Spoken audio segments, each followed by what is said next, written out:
Thank you very much. It is a great pleasure for me to be here and have the opportunity to share with you our experience about the OZAKI procedure. Dr. OZAKI has the largest experience in the world about OZAKI procedure. He reported his first case in 2011. He has now about 15 years of follow-up. So OZAKI procedure is innovative, complex procedures, and recently started to be adopted in some countries and in specialized centers. So the goal is to create a new aortic valve with autologous tissue, basic autologous pericardium, preserving the dynamic function not only on the leaflet, but all components of the aortic root. This was our first case in June 2022. I was able to perform this case, this surgery, with the assistance of Professor Marcus Crane, who is one of the leaders in this procedure. And basically, he stayed with us in Jeddah 1 week and helped us to build our OZAKI program. We operated 26 patients in 2 years. To my knowledge, is one of the largest experience in the Gulf area. I like you focused on 3 points. The mean age was 50, so relatively young patients. Euro score was low. Ejection fraction was normal. So this is a very highly selected patient population. We start to perform combined cases only the first 10 cases.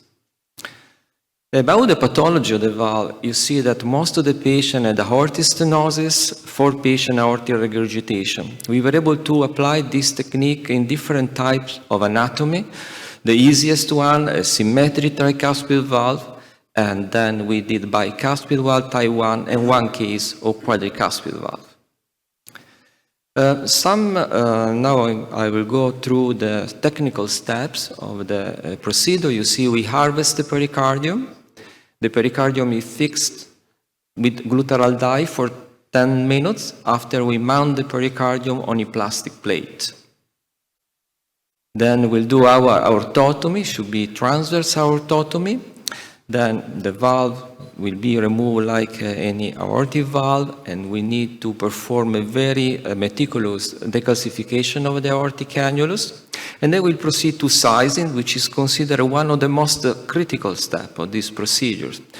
As you see here, with this specific sizer provided with the with the OZAKI kit, we measure the distance between the commissure at the level of the left coronary sinus, here at the level of the right coronary sinus, and then the non-coronary sinus.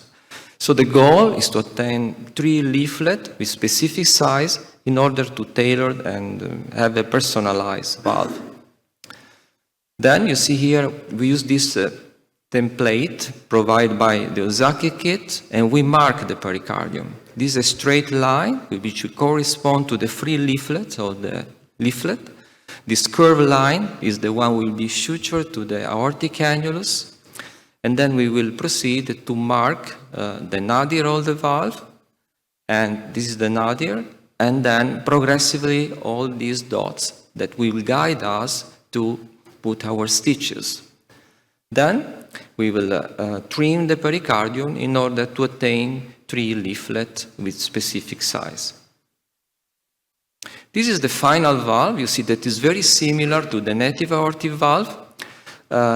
It's important the commissure at the same level. You see that the valve has this wind wheel configuration. This is due to the design of the leaflet that are wider than the one of the native aortic valve. This was our postoperative TE. You see that the mean gradient was 9. That is very good mean gradient. The peak gradient 18.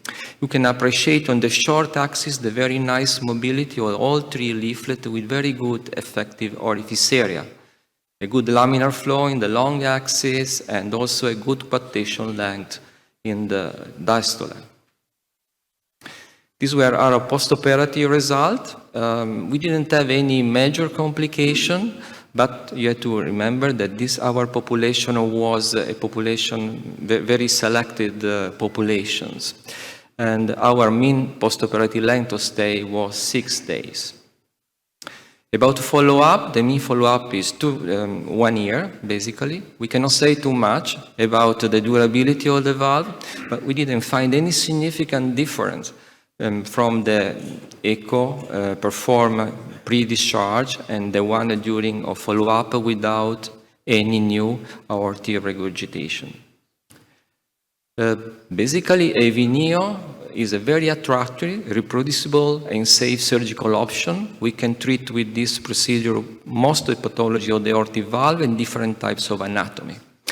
The patient who will benefit more are young patients who don't want anticoagulation and have an active lifestyle. Another population very attractive for this procedure are patients with small aortic annulus because we can avoid the risk of patient prosthesis mismatch and to enlarge the aortic annulus. Of course, a longer follow-up and worldwide experience are needed to better define the position of this technique in the treatment of aortic valve disease. Thank you very much.